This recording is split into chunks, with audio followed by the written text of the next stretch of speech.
皆さんこんにちは。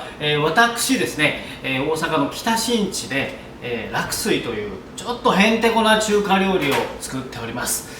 今回ですね、皆さんのためにとっておきのちょっとおかしな中華料理を紹介したいと思います。名前がですね、カルボナーラのような担々麺と言います。ね、今困ってますよね、皆さんね。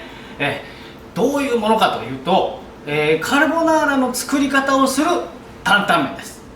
まだわかんないですよね。ではちょっと食材を紹介していきましょうか。はい、ではですね、まず白ネギ、これが4分の1本もあれば大丈夫です。で、今度小松菜ですね、これも1足で大丈夫です。で、こちらの中華麺なんですが、市販のもので全然大丈夫で、市販のもので全然大丈夫です。茹で麺で大丈夫です。で、こちらが焼き豚ですね。これも市販のもので大丈夫です。で、この調味料関係なんですが、卵、卵黄だけ使います。で、これが牛乳、豆板醤で、練りごま、白の練りごまを使ってください。で、お醤油で、これが米酢で、うまみ調味料ほんの一つまみだけ使います。で、仕上げに黒胡椒を使います。はい、では切り物からしてまいります。まず白ネギですね。これはカルボナーラでいう玉ねぎの役割を果たしてくれます。で、真ん中からザクッといきます。飛びましたね。で、こう斜めにだいたいそうですね、4ミリから5ミリの長さで斜めに切っていきます。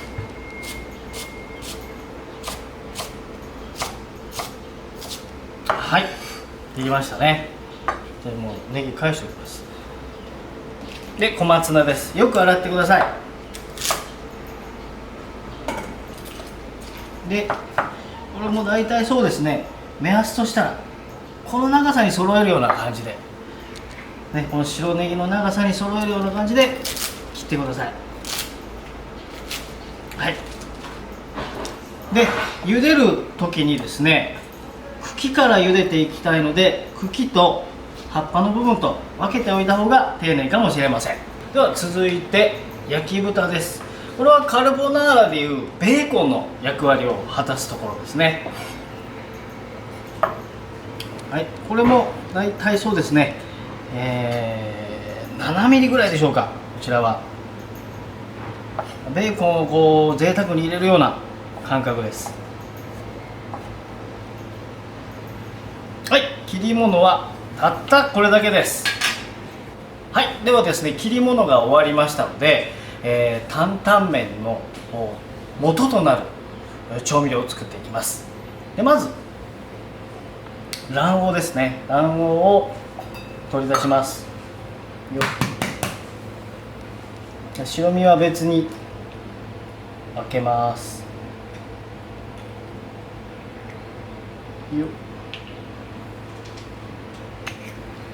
はい、卵黄が入りました。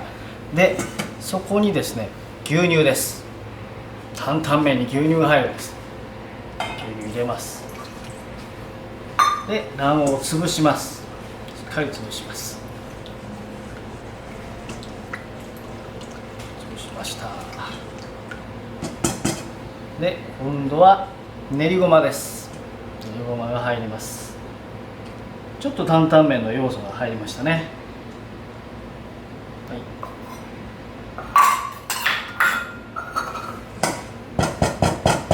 い、で、練りごまはダマになりやすいので、こういう泡立て器を使ってしっかりと混ぜてくださいね。で、練りごまと卵黄が混ざったら、他の調味料も全部入れちゃいます。お醤油です。醤油、お酢で、うまみ調味料は本当に一つまみで大丈夫です。一つまみだけ入れます。で、豆板醤、はい、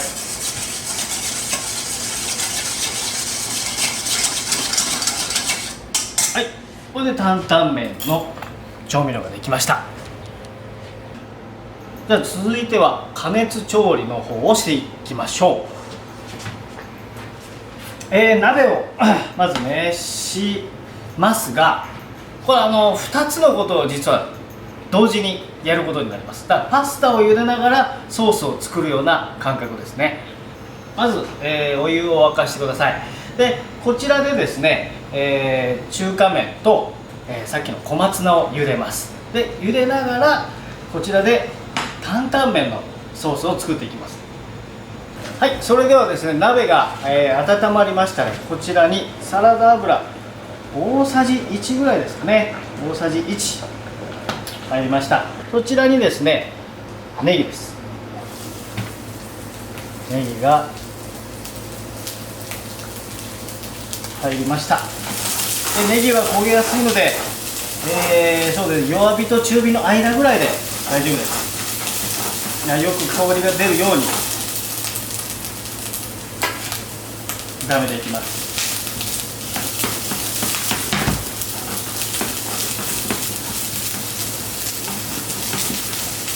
でしんなりしてきましたら焼き豚です。焼き豚を入れます。は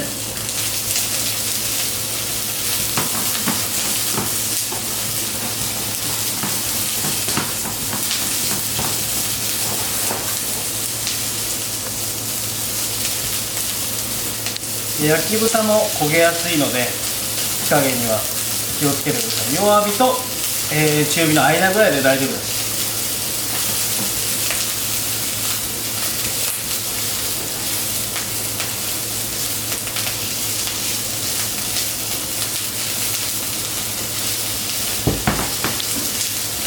そしてですね、この白ネギにほんのり色がついてきました。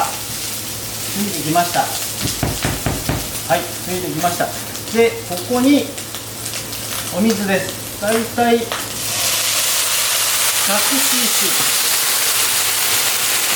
入れて火を止めてください。火を止めます。これでネギと焼き豚からうまみがわっと今出てる感じですね。一番美味しい状態になっているところです。で、これがですね、ある程度冷めるまでですね、こちらで中華麺を茹でます。まず中華麺入れます。で一緒に小松菜の茎です。小松菜の茎を入れます、ね、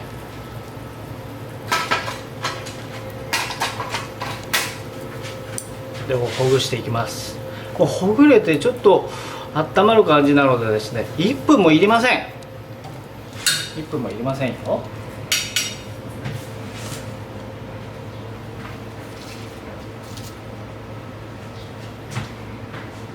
で、再沸騰してきたなというところで葉っぱの部分を入れます。でさっと混ぜたらもう取り出します。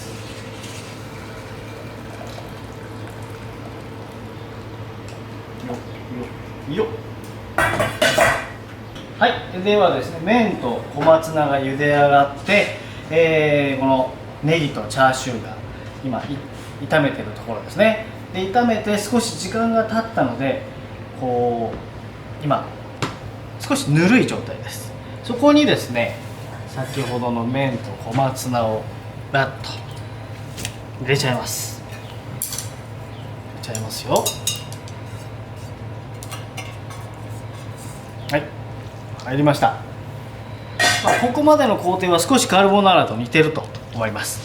でそこにですね、火をまだつけちゃダメです。火をつけると卵黄が一瞬で固まってしまいますので、ぬるい状態で見たら触れるような温度です。で触れるような温度で先ほど合わせた調味料を入れます。入れました。で火をつけます。中火ぐらいですね。中火ぐらいで入れていきます。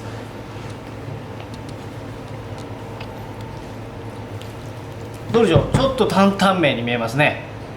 担々麺に見えて、担々麺のような雰囲気で今なってるんじゃないかと思います。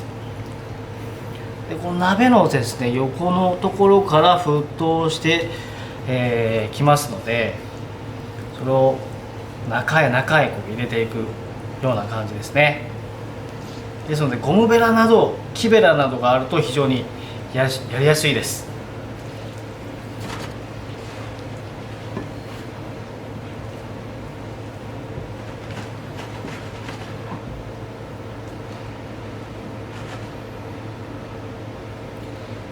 注意なんですが、これを火を入れすぎるとですね、カルボナーラの失敗あるあるでですね、紙粘土みたいになっちゃうことありますよね。それを避けるためにもゆっくりと火を入れていってください。はい、沸いてきましたね。ゆっくり沸いてきたので徐々にとろみがついてきました。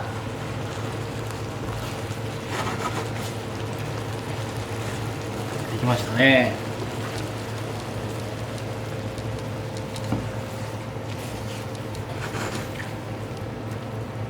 ほら、少しとろみがついてきましたね。見ると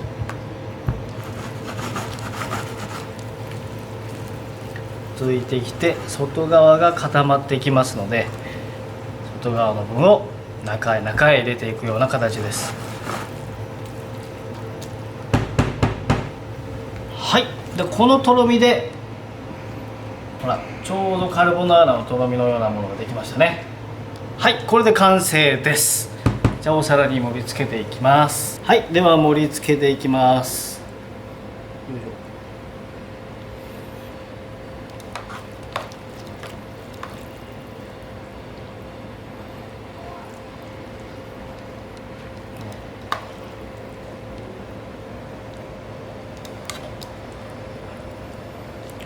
ょ。もうね、最初に言ったようにちょっとカルボナーラの雰囲気がありますよね。でも食べるとなんと担々麺です。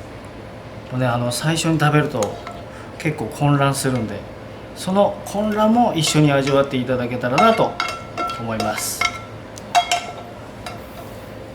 お皿を、はい、仕上げです。仕上げに決定的にカルボナーラのようなになります。黒胡椒ですね。黒胡椒を大胆に。はい、こちらで、カルボナーラのような担々麺が完成です。ぜひ一度作ってみてください。